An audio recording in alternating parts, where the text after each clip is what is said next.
सर्वसामान्यांच्या हक्काचा आवाज जागर जनस्थान।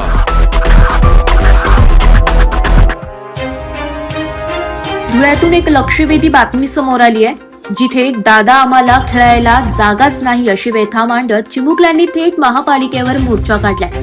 प्रभाग क्रमांक 12 मधील नाटेश्वर कॉलनी परिसरात मुलांना खेळण्यासाठी सुरक्षित मैदान मिळावं या मागणीसाठी सामाजिक कार्यकर्ते दिनेश बागुल यांच्या नेतृत्वात या लहान मुलांनी आयुक्त नितीन कापडणीस यांची भेट घेतली आहे। महापालिकेच्या मालकीची ओपन स्पेस सध्या गवत, कचरा आणि अस्वच्छतेमुळे पडून असून मुलांना जीव धोक्यात घालून रस्त्यावर खेळावं लागत असल्याचं निवेदनात म्हटलंय। यावेळी आम्हाला मोबाईलवर गेम नाही, खरं मैदान हवंय अशी भावना 13 वर्षीय पार्थ बाबुलने व्यक्त केली आहे।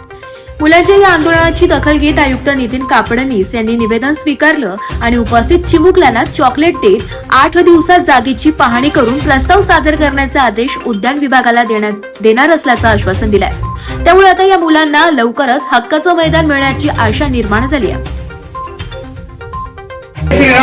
प्रभाग क्रमांक 12 मधील आम्ही सर्व लहान मुलं, चिमुकले नागरिक त्या भागातील जी ओपन प्लेस आहे ती डेव्हलप करण्यासाठी सर्व मुलांनी माझ्याकडे वारंवार तक्रार केली की आम्हाला खेळण्यासाठी ओपन प्लेस नाहीये, गार्डन नाहीये, तर तुम्ही आम्हाला स्वतः घेऊन चला। त्या अनुषंगाने आम्ही आज आयुक्त साहेबांना सर्व चिल्लर पार्टीना सोबत घेऊन निवेदन देण्यासाठी आलो होतो। आयुक्त साहेबांना आम्ही निवेदन दिलं असता आयुक्तांनी आम्हाला आश्वासित केले की त्या ठिकाणी